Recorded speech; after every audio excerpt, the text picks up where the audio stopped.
ये देखे নেব ভিডিও দুর্নীতি নিয়ে আরেকটা ভিডিও রয়েছে দুর্নীতি নিয়ে একটা ভিডিও রয়েছে আমরা একবারটি দেখে নেব। इस बार लोकसभा में भाजपा सरकार एक बहुत बड़ा एंटी करप्शन बिल लेकर आई है। मंत्री हो मुख्यमंत्री हो, अरे इतना ही नहीं, प्रधानमंत्री को भी सख्त कानून के दायरे में लाया हूं, सख्त कानून के दायरे में लाया हूं, सख्त कानून के दायरे में लाया हूं।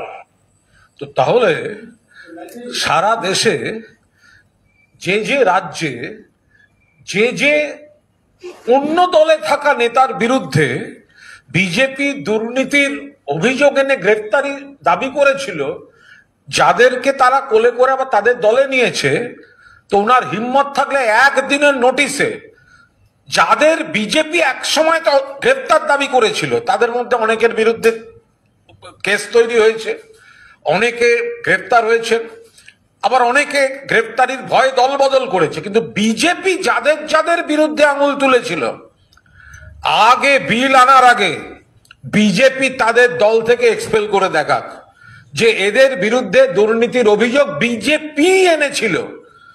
অসমে এনেছে, মহারাষ্ট্রে এনেছে, পশ্চিমবঙ্গে এনেছে, অন্য জায়গায় এনেছে, কর্ণাটকে এনেছে।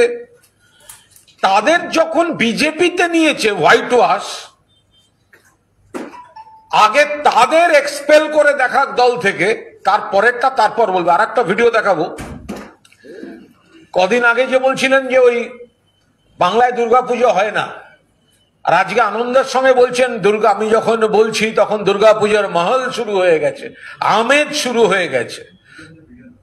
আচ্ছা, তো ফলে ওটা আমরা ওটা খুব জোর দিয়ে দেখাতে চাইছি যে বিজেপির মিথ্যাচার যুগে যুগে কিভাবে ঘুরে যায়।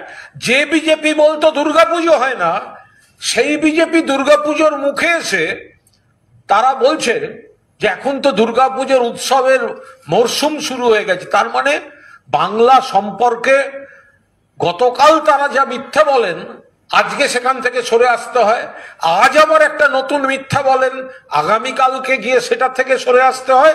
সবশেষ একটা কথা বলেছেন, বাংলার কাউকে আর বাইরে যেতে হবে না, এত নাকি ওনারা এত সব আশ্বাস টাশ্বাস দিচ্ছেন কাজের জন্য।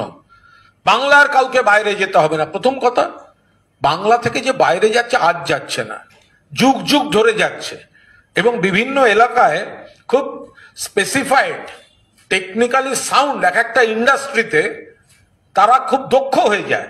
অনেক ক্ষেত্রে ঠিকাদাররা নিয়ে যায়, অনেক ক্ষেত্রে তারা সেই রাজ্যে কাজ করতে করতে শুনতে পান আরো কিছু লোক লাগবে, হয়তো বাড়ির লোককে বলেন, হয়তো গ্রামের লোককে বলেন।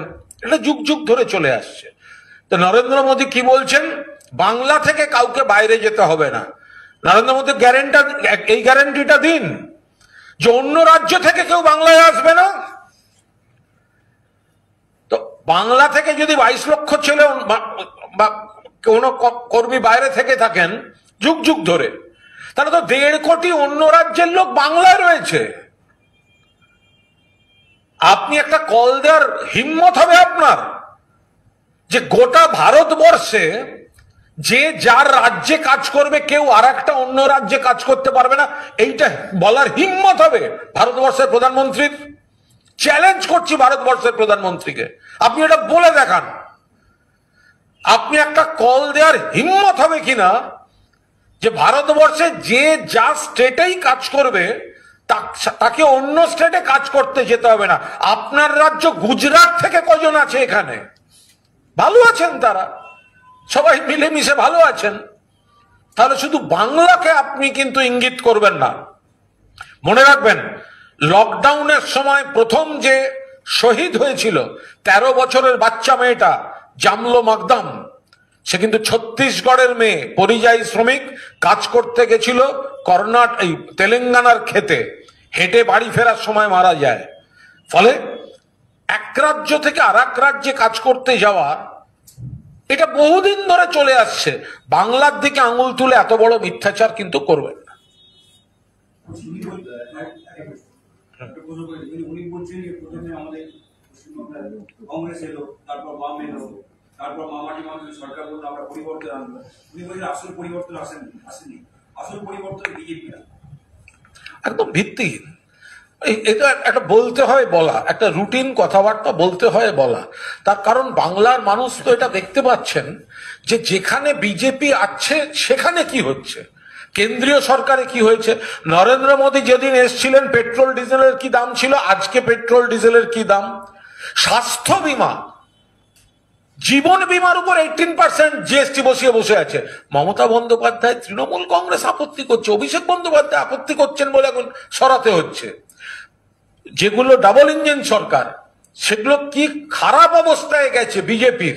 সেখানে নারী নির্যাতন থেকে শুরু করে সেতু ভেঙে পড়া পরপর থেকে শুরু করে অপশাসন, দুর্নীতি, ল অ্যান্ড অর্ডার সমস্ত মানুষ দেখতে পাচ্ছেন। ফলে এমনিতেই তারা মানে কোনো অবস্থাতেই বিজেপিকে সুযোগ দেওয়ার কথা দুঃস্বপ্নেও ভাববেন না। সবচেয়ে বেশি বেকারত্ব তো বিজেপি শাসনকালে।